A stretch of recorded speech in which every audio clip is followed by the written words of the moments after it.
u350 or 370 because useze wa-add yes has become the core of umuntu omnyama mawumcabanga like mangasuthuthi nje ukufakela imali athi hayi ungayifaka ebank uphazamisa u350 wami yabona ngiyakutshela azinonto ibhlungu kanjani iyadlala ngomqondo womuntu omnyama because wena ufuna umfayela imali enkulu unalo 350 but yena ufocused unakile lo pending yabo because how can you still izibuze napho umuntu omdala how can you still u2 billion without usazi wazi the minute kuba khona imali above 100,000 imove kwi system usazi uyazi usazi uyazi and usazi uyakuya kuwena ufuna ukwazi what's going on le mali uyithatha kwenzekalani but yena he was able to take u2 billion nje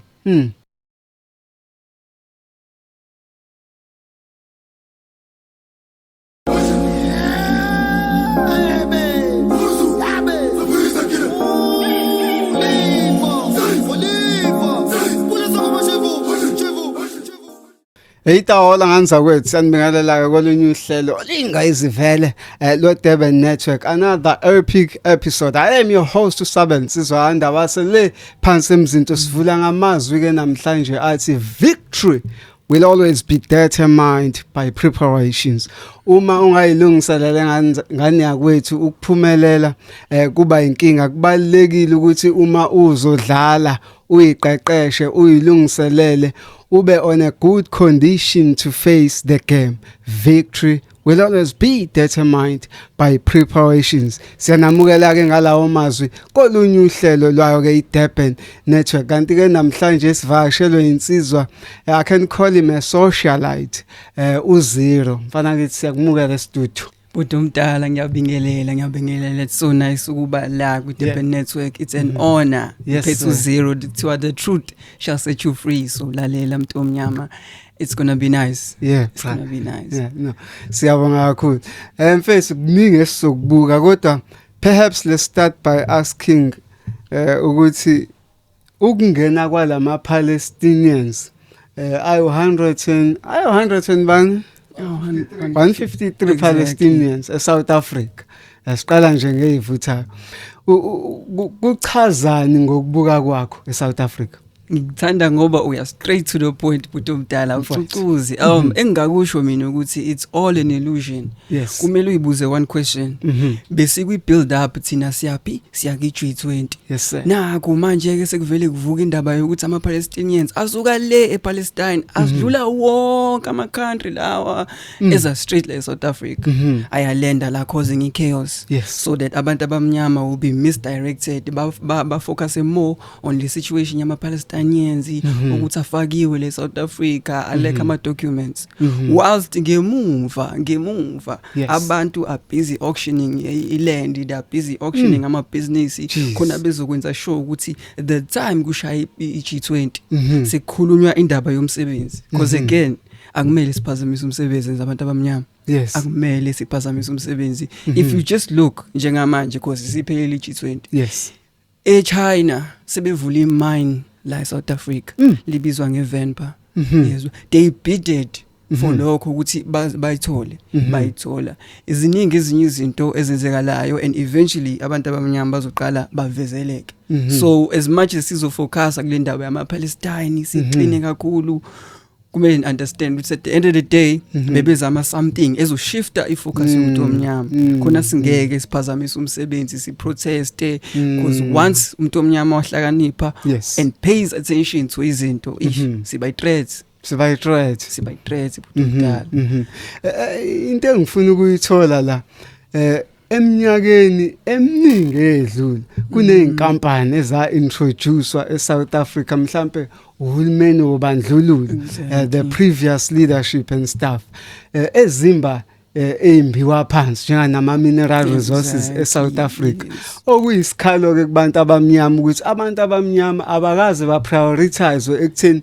nabo ba partake ekutheni bakwazi ukuba nelungelo lokuthola embiwa phansi kusho ukuthini ukuthi at this day and age at this era of time still salanda ama company apheshe ukuthi azosimbela ama mineral resources wethu ubhlungu lonto the fact ukuthi after years, I think it's not 30 years manje of independence yokuba free. Kodwa we have nothing to show for it as abantu abamnyama. Jeez. We have nothing esithi okay nathi siphewe i-direction yokuya phambili. Bakwazi ukubiza ama companies overseas utheze la enze mining. Yes. And ithina as abantu abamnyama we are only considered as labor. Whenever isitha talks about umuntu omnyama, they always say uthi we giving them jobs. Why bengekho happy we giving them jobs? Ngeke bakhulume indaba ukuthi okay they are promoting empowerment umuntu omnyama.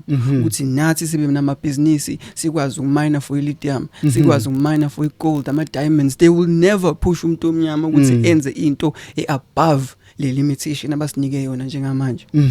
Uhlezi ekuzoba khona labo nalabo abantu abamnyama because we do have a hero enjengo Mr Motsepe. But ke uba omunye. Does it mean ukuthi bavele bathatha umuntu oyedwa bampromote and then bapha abanye because baningi abantu abamnyama inkinga abasifuna ukusinika le opportunity bayasivimba. Zero. The other thing that has been said quite a number of time ukuthi amanye ama prominent businesses akhona eSouth Africa esiwabona ephethwe abantu abamnyama siyasigcina sesiza kuthiwa some of them bafrontile uthola ukuthi there are people behind them, you know. Like there was a story in Soweto of a big mall called Maponya Mall. Thiwa hayi akusimall yakhe lo muntu lo ufrontile lo kusho ukuthini kubantu abamnyama ukuthi sithi sivele sicindezeleke kangaka kodwa kube khona abelungu abasebenzisa abantu bakithi size sithembe ngathi nathi khona into esinayo kanti abantu bafrontile.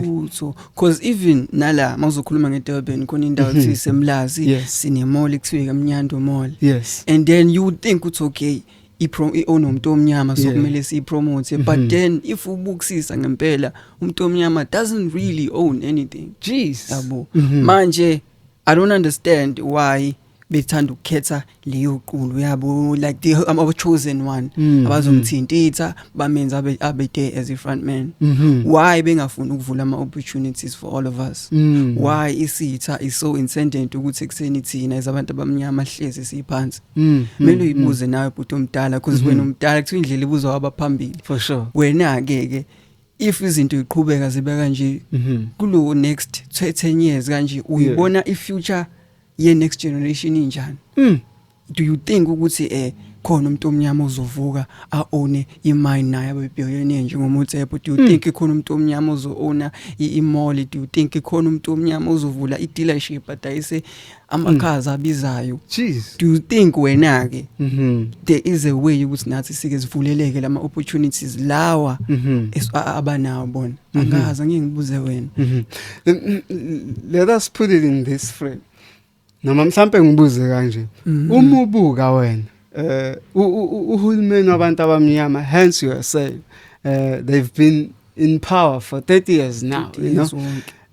But lezi zinto ziyaqhubeka ziyenzeka ukucindezela komuntu omnyama, especially when it comes on the emancipation side or empowerment side, kungakube mhlambe into yamabomu ngoba phela we would have thought there should be more black people in the mining sector, but there's very few. There should be more black people owning the malls, but there are few.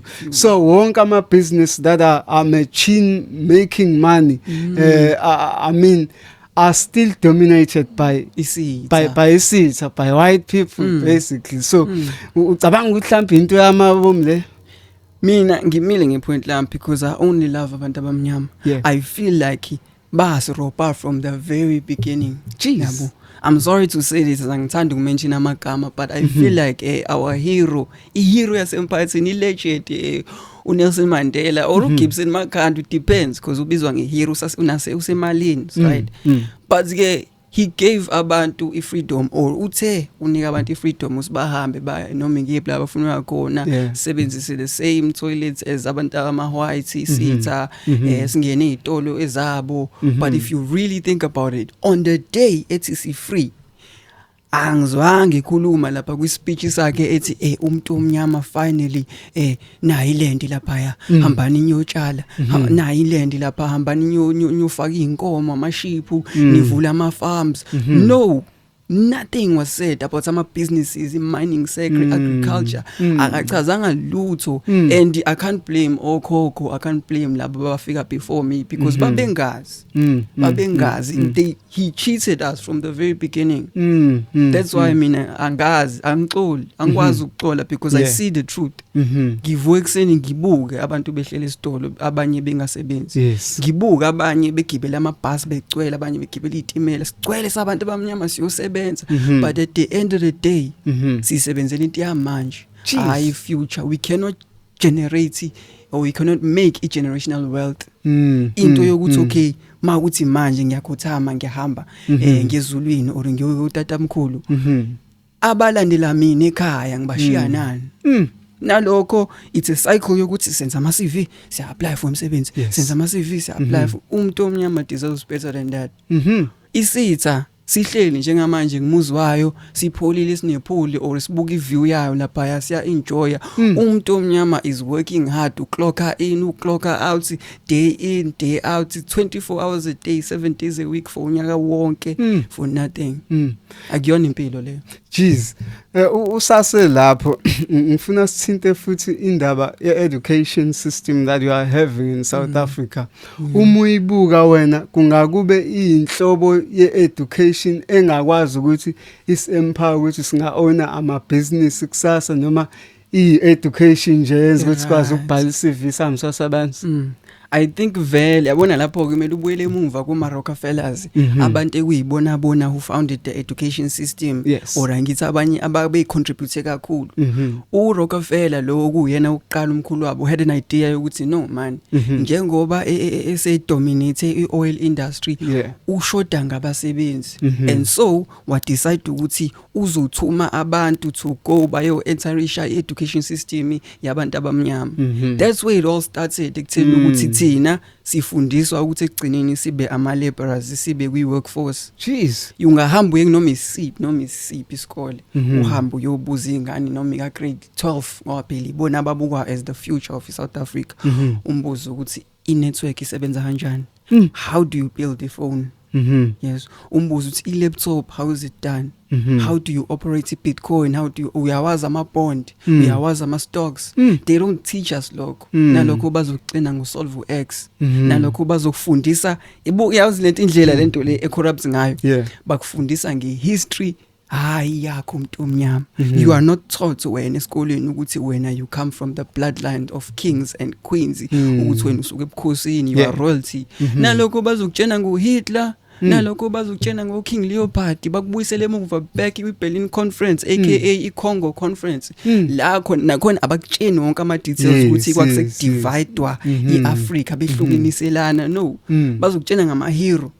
It's amazing how ey'koleni they only teach ngisitha and they teach into ezinhle. They never teach umuntu omnyama into ezomisa phambili. They never teach umuntu omnyama ukuthi naye angenza kangcono. Ibhlungu lonto, ibhlungu. And i-system indlela e-corrupts ngayo bhuti omdala ngempela ukuphazamisa.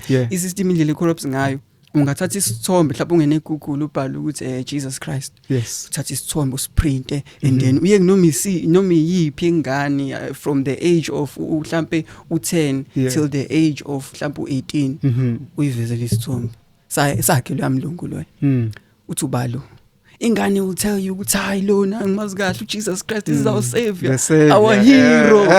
Born was fairly izono zethu lona yabo ijabula ingane izifuna ngisho ukuthandaza and then it's like if ingane yomuntu omnyama ibuka isitha ibuka umlungu ithi that's our hero. What if usumthatha umlungu umbeka phansi kwakhe, automatically ingane izoyibona as less, ibone lo mlungu noma kuthiwa umuphi ibone yena ngiyabhawa ke iyabhawa bhuti omdala. Yazi ungafika eKasi uhamba nomlungu uthatha umngane wakho or usebenza naye bazoza kena bamcela umsebenzi, bazoza kena bamjabulele. That's the system. Kudlaliwe ngathi ushaye umqondo, ushawe early.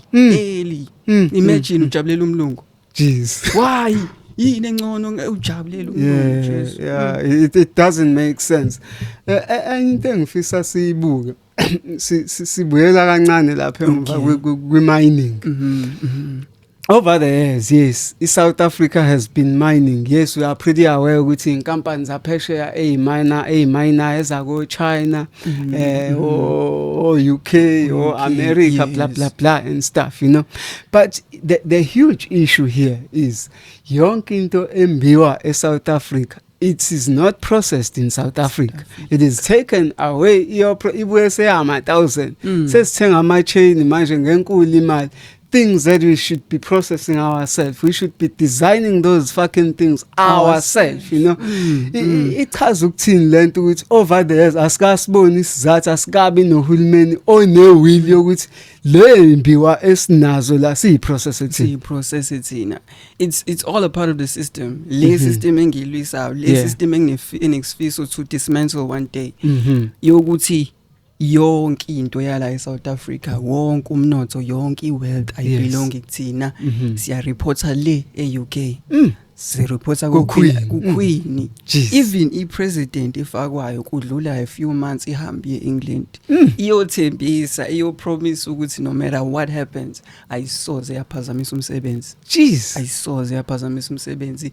Once I realized that, once I saw ngabona nama old athathwayo, because ithombe yazi into surprising ngalabantu, they hide in plain sight, like ithombe yakwazi ungena kuGoogle ubheka ithombe ubabone begqoka ama sachabuva ama president, uRamaphosa, uJacob Zuma, but they all went there ukuyothembisa ukuthi no matter what happens umsebenzi asuphazamisa. Futhi kunezifungo ezifike zenziwe. Kunezifungo, otherwise ngeke ube upresident oright ophethe nje into eright uzosuswa. Akuzoba khona something ezokwenziwa ezokupainta wena ezomuntu omubi. Bese siyazonda nathi sithi akahambe. Kanti no, wena usukhathela ukubhawa, wena usufuna ukuphazamisa umsebenzi, wenze something ezobenefitisa umuntu omnyama. That's why ngeke kusibuyele back lo talkshow ukuthi no matter what we produce, asikwazi ukuyothenga umshini ozogaya sibadayisele bona thina. No, we have to sihambise kubona. That's a promise eyenziwa from the very beginning. Since kudala la khona sekushawa ispeech sekuthiwa never and never again shall it be that this great khona inkulumo ezashawa ngemuva. Yes.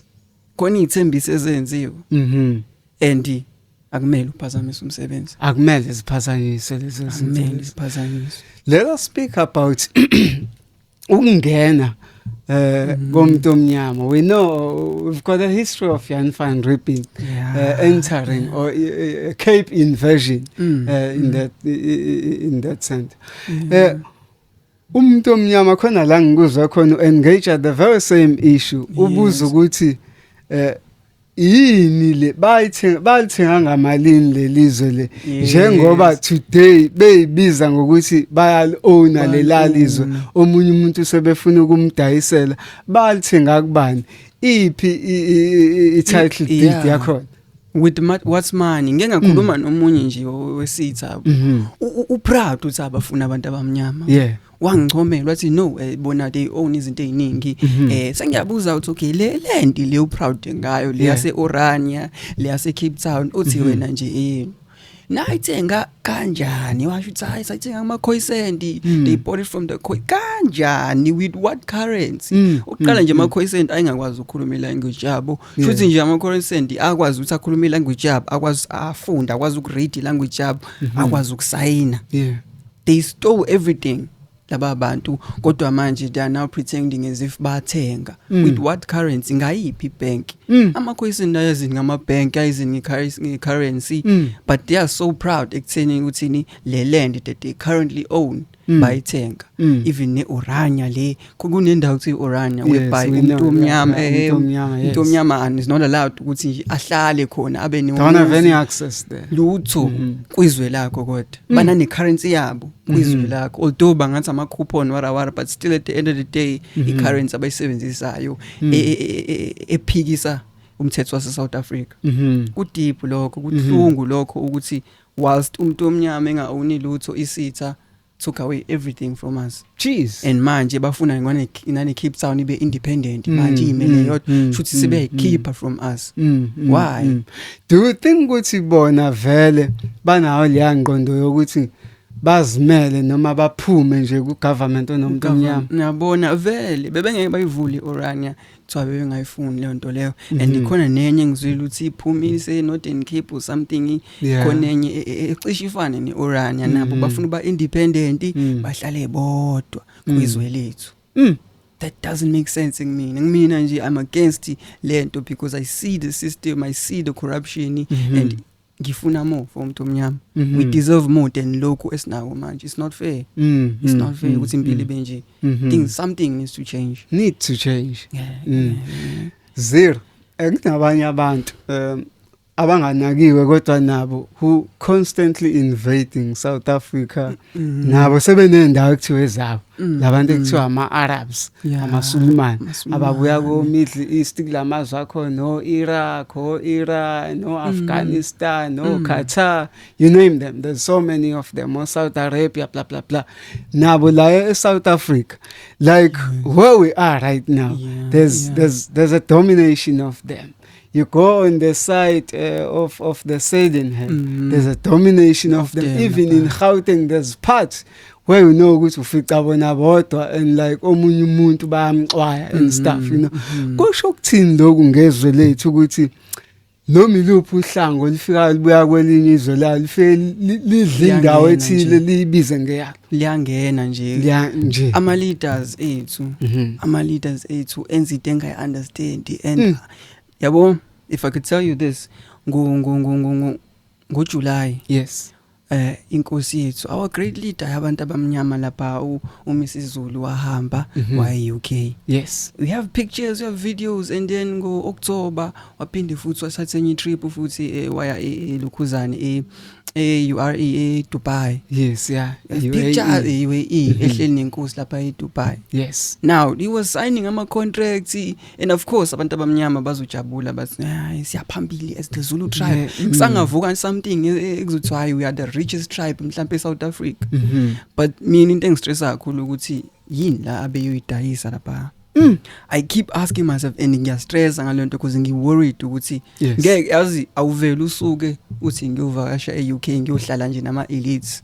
Awuvela usuke uthi ngiye eDubai ngiyohlala neking yase Dubai because kuleza ithome nama video he was sitting with the king yase Dubai be signing contracts. Lapha yana nje kusetshenzwa indaba yemali yaziwa kuyaziwa. So what did he sell? Angazi. Lokhu ngiyayibuza angazi. But engikubonayo mina is that don't you think Ngonyama Trust is being sold at a higher speed? I don't know Putomdala, I don't know. Uyabona nje ngiyasaba ezinye izinto ukuthi I don't want to question the king because inkosi yethu right ngiyizwe kuthiwa you don't question yena phela. Untayishoyo ushilo but engikishoyo mina ukuthi angezwe la ngizwe lakhe but mina ngiyeni lo muntu omnyama uvela smile ajabulela into engekho. Ngiyayibuza mina ukuthi what did he sell? Sengiyabona manje kuvuka ama mine lithium lapha eMzumbe. Abantu baseMzumbe bayahlupheka manje especially laba abakheduze kwale mine because ayifuni ukubabhaya out ithenge umuzi bahambe mhlawumbe no. Khuma amabhomu kona lapho ke kwenza imining kuvuka idust lapho abantu baseMzumbe are they are being like affected kakhulu nala eDurban hapa I heard news ukuthi idayisiwe idayiswe through Shell company nakhona konke lokho kukhomba straight ekugcineni khomba straight eDubai. Yabo kuningi kwenzekayo kusazovuka namanye futhi ama mine elithium eLukhuzane endaweni enjengeSelamonti eMobeni eClermont. Yabo eClearwood sorry zovuka la mama because they already made a zone whereby Lukhuzane bezomina khona. They had this initiative yavuka according to the source. Khona initiative yavuka whereby bezohamba door to door so khona abantu abangenawo ephethe amaphepha usually about 3 or 4 fike ngene endlini banibala 10 bangaki la siba u4 ingane ingane zu2 babhale la and then they leave a sticker esicabheni. Now they made a zone khona bazokwazi okay ile area le kunemizi emngaka inabantu abangaka. I don't know ukuthi koqala nini ukwenziwe mining but they already know the sites. They already know ukuthi leyo sites kunemizi emngaka kuhlala abantu abangaka.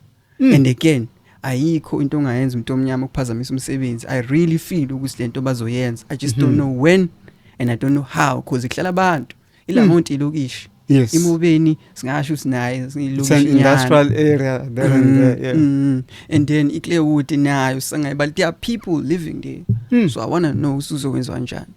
because Aren't eMzumbe they going to buy them out maybe? angazi because according to the contract or according to the info engitholile kuthiwa bazothola each person emkumuzi mhlawumbe mawuthi siba u4 uzothola u 12,500 sonke 12,500 and then What is that, man? ngicabanga and then they're going to remove abantu babayise kuzothi ama hostel residential area but hostel thina sabantu abamnyama sithi hostel bayohlala lapho ke and then mise kuyaqhutsheka imagine ke 12,500 sushiye inxiba lakini nakhulela la yonke into yakhe la yabo and then of course phela uhulumeni uzoyiphusha lo forward uthi hayi thathani le deal mhlambe futhi angaconvince ngisho nabantu emphakathini hayi nasithathile right yabo angazi ukwenziwani but ngine worry because I know it's going to happen. It's already happened eMzumbe and lento yenzeke before ngichaza ngithe ngikhipha ivideo iqala iba viral kwaqala kwavela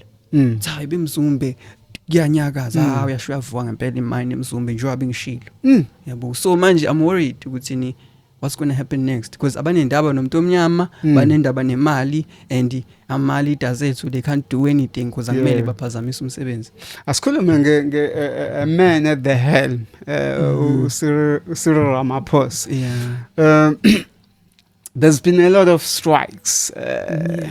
Umgwaqo yashe South Africa no amatayara yashe abantu some of them they just want him out of power.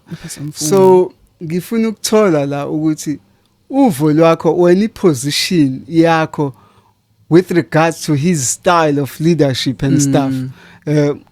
What is your say? How do you feel about it? At first ngizwe ukuthi sizongena angifuni uqamba amanga I was kind of happy because ngimazi as this billionaire useke wenza ama moves amaningi in order to get him to the top wake watholakala kwi management yaka MTN watholakala kwi management yaka McDonald's where he was running I think it's about 164 some 68 man yama McDonald's franchise wawadayisa wonke in order to be able ukuthi manje ayobe president so ama moves akhe I've been following him kakhulu and I respected him until eqala iphatha. He was also a leader of the union. Ama youth league lapha emining. Yabo so nje yena wenayo leyo quality ukuthi mhlambe uzusisa phambili.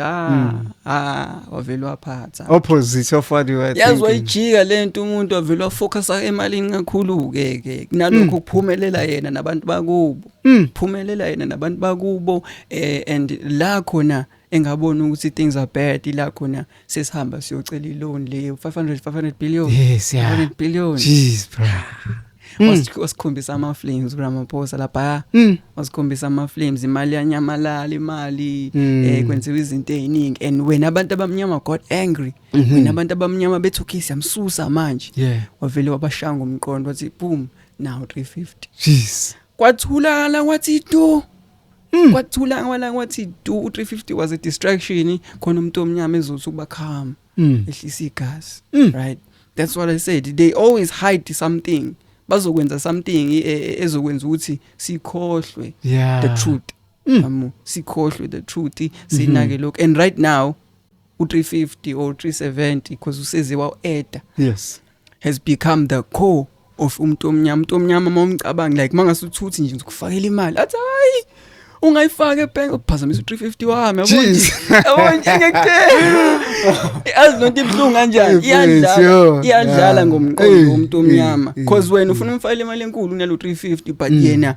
ufocused unakile lo pending yabo mama ufuna ukumnika imali uzathi ngicela unginike cash ungayifaka ebank cabanga imagine that ukuthini sengenza noma yini manje because ubabambe ngo350 abantu banefear yokuthi if si protest against him sithi akasuki bazophela u350 ngesisabathola ubabambe ngomqondo wokuthi if senza something ngizoncisha the little enginipha kona yabo so njengamanje I doubt ukuthi khona into esingayenza sibe united as abantu abamnyama not to mention abanye ke mhlapa amanyama race njengesitha nama colors namandi sengisho abantu abamnyama there is nothing esingayenza cause siba u10 showcase ikhona aba u7 abazovele bathi nope sophazamisa u350 wami yabo that's why enza lezi zinto sesiqala kuyaphunywa manje ukuthi ubani uma umela mawumela lo Yes, Mawumela, umshana wakhe, umshana something wakhe lo kade mphika waqeda Yeah. waphuma amavideo uthi no bahlobene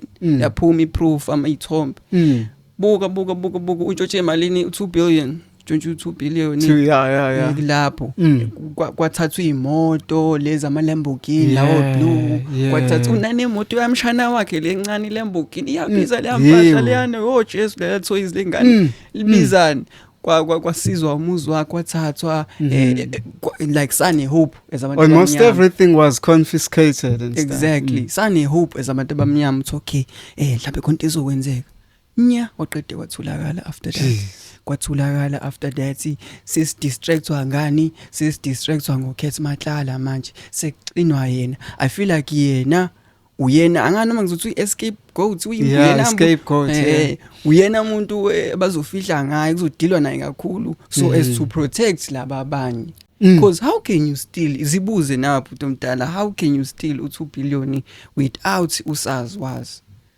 the minute kuba khona imali above 100,000 imove kwi system usazi uyazi usazi uyazi and usazi uyakuya kuwena ufuna ukwazi what's going on le mali uyithatha kwenzekalani but yena he was able to take u2 billion nje ngenze kulutho which proves ukuthi okay the current president usiza abantu bomndeni he's even connected with uMutsepe because ushadeni usisi Mutsepe nje si report Stellenbosch yabona sino vola Stellenbosch mafia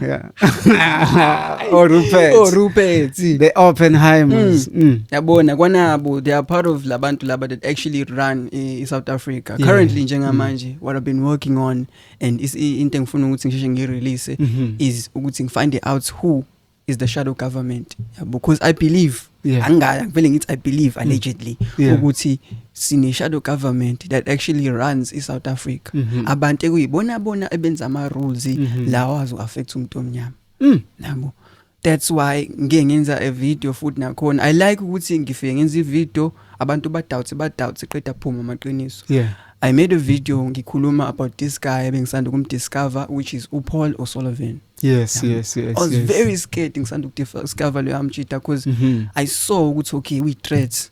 He makes the decisions for abantu abaningi and if wena wenza isinqumo esiphazamisa umsebenzi he finds a way ukuthi disappear. It's either mhlambe wena uthola mhlambe imoto noma uthola imali kuba khona imali oba nayo nje drastically ngendlela esingayazi or you just disappear nje. Mhlawumbe uhambe le South Africa noma uvela unyamalala abaphela kanyamalala yabo so I made the video explaining abantu in details ukuthi lo muntu kanje wenza into kanje usebenzela bani ama assets akhe ahamba kanjani ama shell companies ama company a fake abawasebenzisa ukuthi bafihla imali yabo ngachaza konke kule video ya trend video after that kwimadlanga commission uLokuzane our general Nhlanhla Mkhwanazi said the same thing ebengizisho about uPaul O'Sullivan ukuthi yena uzisho nje uyabuza iCommission ukuthi ubani lo ngoba wenza ukuthi nokuthi esho the same thing ebengizisho sengaze ngabona sengithekwa abantu laba bangilandela ngama videos ami uthi hayibo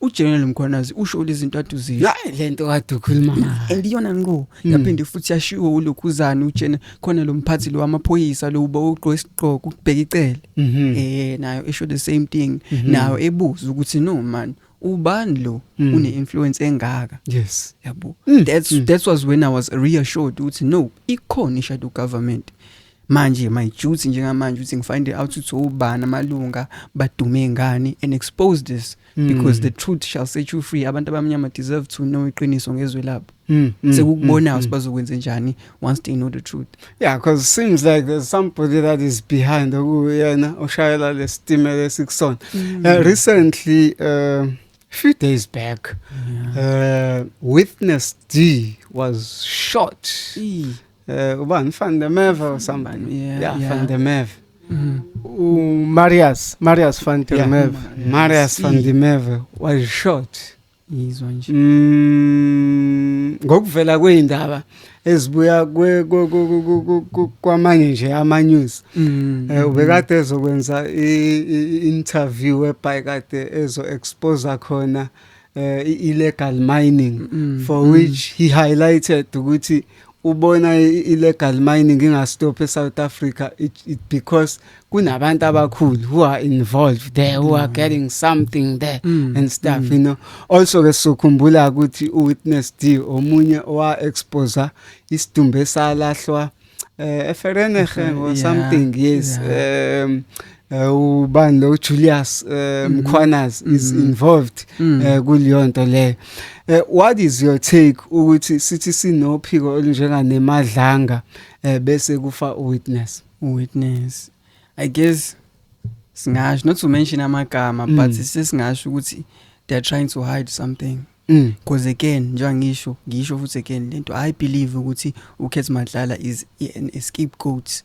Uyena umuntu abavika ngaye to hide the real elites ekuyibona abantu who run izinto eziningi. Because whenever ezokhuluma yena he only mentions himself and mase bembuza ukuthi okay wena njengoba uthole le tender usizo ubani athi hayi asaba julu babe manzi khona amagama if you follow the Madlanga Commission whenever ebuzo something yena ume ngendaba ukuthi okay I did this bengingedwa icompany yami kanjeni legit but whenever sekumela mention amagama because uyena umuntu owazi amagama aka mention. But there was a time whereby athi before ezoya kuyona ad hoc committee la ethi khona uzohaveza amaqiniso but seems like there's nothing that is coming out. Kwaphela nya konke lokho and nalaba they are scared of him. Khona lo abamkidnap lo waku MK ngiyamthandayo sona sikhuluma esirighting lapho omdala ke that guy was Davidson uyena umuntu usimele singabantu abamnyama lapho ushongwe hayinsizwa le athi mem interrogator azambize ngehutmani aboyifuna relax yabo abe comfortable axoxe uKheth Madlala akhiphe nezinto engamela ikhiphe. I respect istyle sakhe sokukhuluma interrogator because yena umuntu usakwazi ukuthi umenza akhiphe more than he should have said. Kube khona ukutholakalayo and then yawa kidnap wakhe. Yes. What is your take on illegal foreign immigrants in South Africa? I don't know uyabona kujulileke lapho ke for now I can't comment but umdala because that's not my battle njengamanje. I don't want to say something especially on a public platform kanje ngibe ngazi so many people look up to me by a book. I don't want to comment because my struggle for now is ukuthi free abantu abamnyama from isitha and the system that they created ukuthi is keep it down. Once I'm able mhlawumbe ukuthi silwe leyo battle umuntu omnyama aqala progress ayephambili then I will choose ukuthi sibuyele emumva and start making sure ukuthi abantu ababenefit for actually for real is abantu abamnyama base South Africa. Sisiyaqala lapho looking towards working with the Operation Tutula and other systems ukuthi senze sure ukuthi you are here unephepha lokubalana, you are running a business, we monitor you, you are paying tax. But for now I think I want to choose to focus on the whole or engithi mina what I see as ukuthi yimpi ukuthi umuntu omnyama owns nothing kwizwe lakhe. Angazi ibhlungu le nto leyo ibhlungu le nto because phela nayo yabo sesingabuza nawo ubafu lapho ukuthi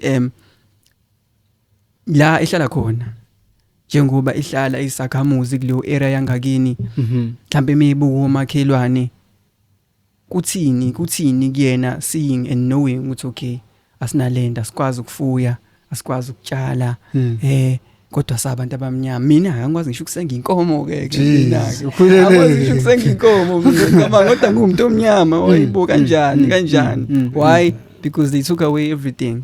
Manje kuthini kuwena umuntu omnyama wazi uphila leyo mpilo is it okay angazi mina simbuze nobaba is it okay kodwa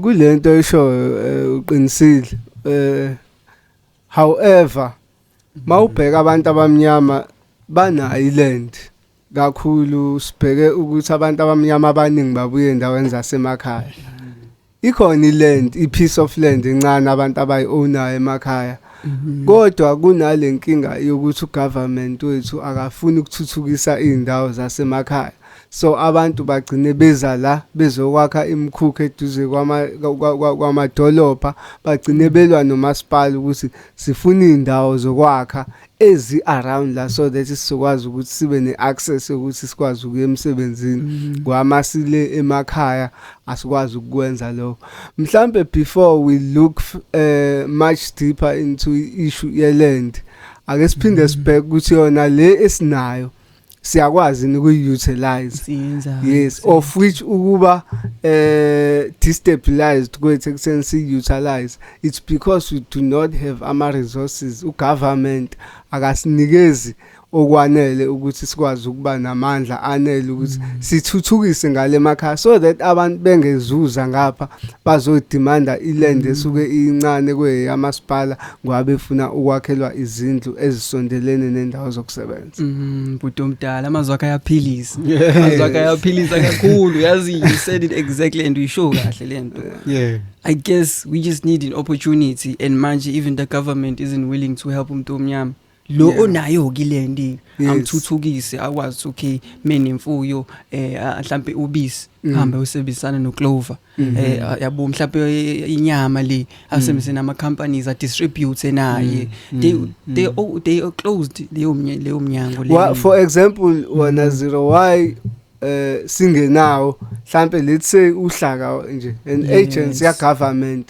ehamba yosiza abantu basemakhaya mhlambe abafuya inkomo nezimbuzi ukuthi okay si create a market manje as ugovernment nizozidayisa la kuthina izimbuzi nenkomo then thina sikwazi ukuyifaka mhlambe kwi markets enkulu ezosuke kuyukuthi market wonke umuntu ose South Africa uyakwazi ukufinyelela yona ugovernment usene stigma sokuthi hayi abantu abadayisa inkomo yilaba abama farmers abantu abamhlophe so akafuni ukucreate lathina imarket ngoba phela ekugcineni abantu abamnyama basha kwinkululeko into eziningi abazazi siyawadinga lawa ama workshop ebusiness azofundisa abantu basemakhaya ukuthi ba understand better ibusiness yale business already abakuyona kodwa abasuke beyithatha njengane scale esincane exactly yeah but anything that I can add which is a huge problem South Africa let us look to China for instance eChina kunomthetho ohlukene kabili uthi it's either wena or mina kusho uhulumeni kanjalo uthi ukudevelopa kweChina it's either it's a private business or it's me as a government uchaza ukuthini na njengenza umzekelo njenge South Africa South Africa uhulumeni wakho nihleze ekhala umuzwa nawe endabeni hey we are looking for the investors blah blah blah blah blah blah but ingakanani revenue eyenza uhulumeni wala ayikho into angahluleka ukuyenza uhulumeni yala methi ufuna ukwakha idairy la noma uChester noma angayakho uhulumeni because unayo imuscle yokwenza lokho you know so there's a different with the Chinese government uhulumeni waseChina uma nina ningakwazi ukulakha ibusiness as a private sector uyalakha uhulumeni lisebenze liqashe abantu kuba ukuthi ibhizinisi la hulumeni for which I think it's the same model that South Africa should ithathe isebenzise because it is working awulindi private sector awulindi usabela ukuthi azavula ibusiness aqasha abantu wena as uhulumeni ukwazi ukuzivulela ama business because you are the motherboard at the end of the day so when kufanele wenze sure ukuthi izinto ziyalunga sesisolvala nje uhlelo khona indaba oke wayithinta behambelana nokusenga ukuthi awukwazi ukusenga so ngifuna sithinte indaba yentsha kakhulu abantu abangangani no ama 2K who seems to be very they've got a little bit of knowledge of how things are done and stuff you know ignorance it's a bengafuna ukusebenzisa lokho because but lokhu kuyenzeka kuningi ngeke sikhulume ngento eyodwa abanye ufice engakwazi ngisho ukupheka abanye engakwazi nokushanela akwazi ukusenga akwazi ukulusa akakwazi ukuthandaza mhlawumbe ukuthandaza ngoba kwase West singangakuna akazazi ithakazelo zakhe mongathi akabongele akazi uzalo lwakhe ukwehla kwalo akalazi akazi lutho umubuka wena iziplay zathu ezenza ukuthi labantu abakhula manje bathanda ukufipha abali. Good question. Abona kule kumele bayibuka abantu le podcast imele nje bahlezi bebuka nibuza imibuzo ejulile ngeke niphazamise umsebenzi sonyamalala. Sonyamalala yazi I guess asifundiswanga lezi zinto lezi you never had umuntu ozokuhlayisa phansi athi okay mfana wami usengwa kanje iluswa kanje inkomo sikhulele emalokishini sikwabanye bakhulele emasabhabsini abazali bayasebenza bayaclocka in baclocke out and then now they expect you to okay uzofola under that system loki cycle iqhubeka now mawuthi wena uthi uthanda i-farming ufuna ukwazi ukitshalwa kanjani mhlawumbe uthanda mhlawumbe i-agriculture uthanda nje nokulusa futhi ne livestock uzoyithatha ke le nto le uhlala eMlazi uzoyithatha le nto uhlala eLamonti uhlala efolweni uAdams eMpumbulu okay ngcono eMpumbulu because indawo emakhaya but for those abakhulele lokishini bazi indaba ukuthi okay ngiyaphuma siyesitolo sothenga into sohlala esitolo abanye bahlala esitolo abanye bayaphuza abanye babhema nalokho kubhenywayo yabo it's a cycle mawusubuza amarazu ngoba thina sina I'm not ashamed to say this as now thina amarazu thina abantu sithi okay endaweni sivumele urazo uhlezi sitshena amagama aphilisayo njengoba nisho nini yabo uhlezi ezusiqaqa nje njengeyintwana hayi lento yenziwa kanje cha bashana bami sambenze emakhaya nginifundisa yabo nje asithathi asimentorishe we don't have people like that nalokho irazo izokutshela mshanami intombi engana intombi engaka mshanami yabo irazo yakho umuntu obukela kuyena uzokutshela mshanami yabona ke idamu leli ligoqwa kanje yabo irazo yakho sampusu to be immense uzokutshela ukuthi uDecember phuza uDecember sidla imali asinawo umuntu ozokuguida asinawo umuntu ozokuyisa ozoba ne direction empilweni yeyouth si end up ahlala ezitolo nawo lamarazu labantu labantu who are supposed to be mentoring ama mentors ahlala nathi esitolo ama mentors acela thina ishuma ama mentors asifuna imali yabi yabo and then it becomes a cycle ukuthi nathi siba routine because isikhulile abantu aba routine shiya uthi endlini okay ema teachings asendlini uyawathola phela yabalekile but uyamdinga umuntu out there ozobe imentor kuwena ozokutshela hayi mshanami mina ngenza into ethize ngicela ukufundisa noma ungayithandi but at least iba ne knowledge ngikwazi ukushaya ipiano mshanami woza kufundisa ngikwazi ukushaya isiginci woza kufundisa we don't have that bahlala emgaqweni baphuza amabhiya kuze kushonila yazi lento so raise ibaleke kakhulu mhlamba ake nawo sibheke nje nina njengana nabantu abasebancane nikhulela kwi community whereby issue yotshwala has become so wild abantu bonke bayaphuza ngeweekend ukwazi ukuthi kumele kuphuzwe abantu abasithuli there was a cry by uAmani Dube there was a cry by uJacinta ngoba sebekhuluma ngayo lento yokuthi even if when you organize ama-march abantu abezi because abantu bafocus kakhulu ukuthi unebhabhalazi kade ephuzile ngayizola akakwazi ukuthi ezemashini awo xuma lapha mhlambe wena njengomuntu osemncane okhula lento uyibuka kwabanye abangangawe in affects kangakanani lento yokuthi abantu abangaphambi kwenu sebehlezi bephuzile nabangangani bahlezi bephuzile where do you get inspiration or motivation ukuthi I can be a better person when everybody around you is drunk?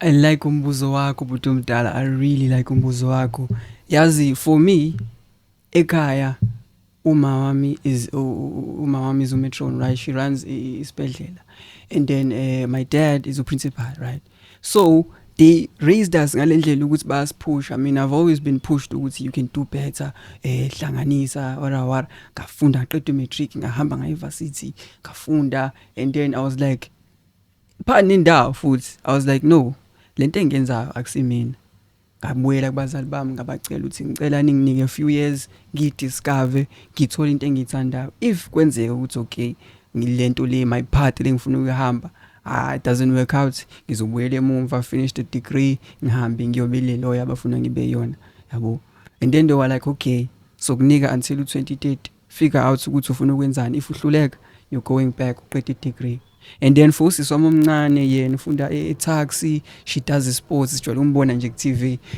bekumele abuye suna kabuyanga uzabuye ngomhla 12 because kumele ayo attenda enye ilokhuzane enye competition is in Nigeria right that's how much besipush ekhaya even my little brother is being shaped ukuthi abe Super Bowl dlala ibhola abe soccer star yabo because uyalithanda na ibhola.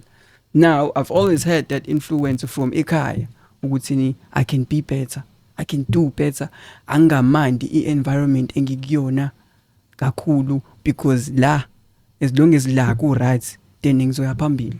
Now when I sit with my friend ngagcina sengibe lo mngani lawa mangihleli namajito ukuthi hayi bomfethu yazi mfethu asishama CV hayi bomfethu yazi mfethu asithola imisebenzi lapha yana yabo asenza ukuthi khona i-conference ekhona samsekubo siye khona sibone so gainani. I'm that friend engithini a push nabangani bami ukuthi let's move forward.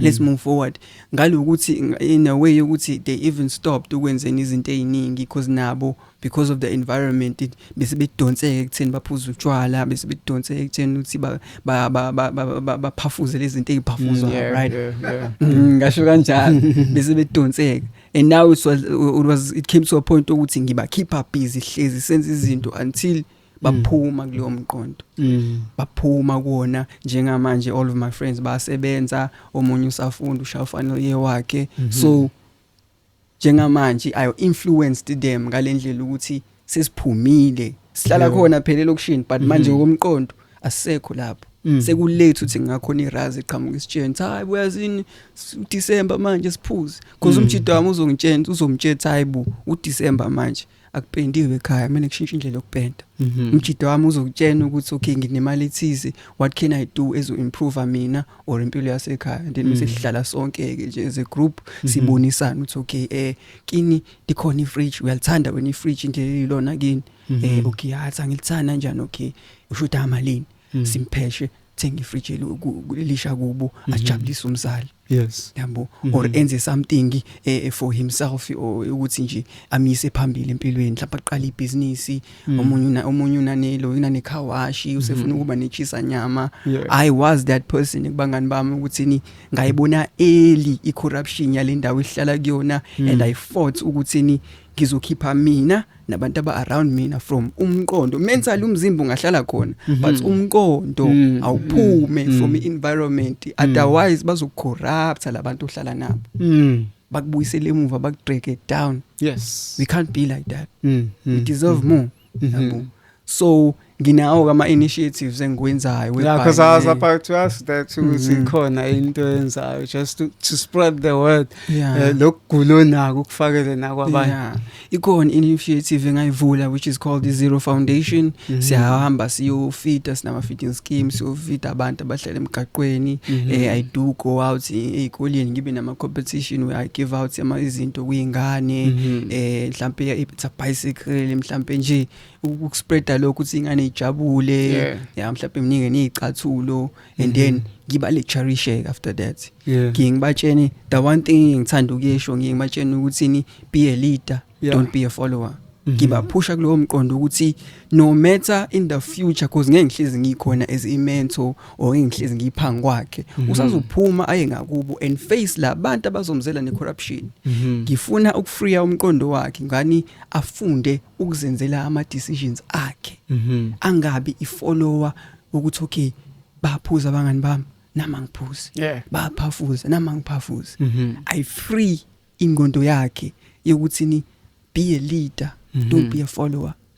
So no matter what happens, noma kuthiwa ngifacea abantu abatoxic basekhaya noma base bangaphandle mina la ngiprepared Yes. I always ngiyayiphusha lonto ngiyayiphusha ingane sezizihleke because khona isikole ejwayele ukuza kusona sezizihleke ziyazi nathi say be a leader don't be a follower ngithi yes mshayami yes yabo that's the mindset I push and I'm praying ukuthi uNkulunkulu aloku eyikhuphula lento yami because I really love the black community ngisifunela more it's just that I see corruption I see the system and I'm trying my best ukuthi ngisiza abantu abamnyama babe free umzimba mhlambe ungahlala la uhlala khona but la iba free if lento le if ingqondo yakhe iqala isebenza kahle then uzoba i-threat even nakwisitha because wena usucabanga beyond le system abayisetha for wena yazi ngisathi ngithi njengoba aware kunjengoba unalendlela ekanje ocabanga ngayo ukuthi there are so many possibilities around you.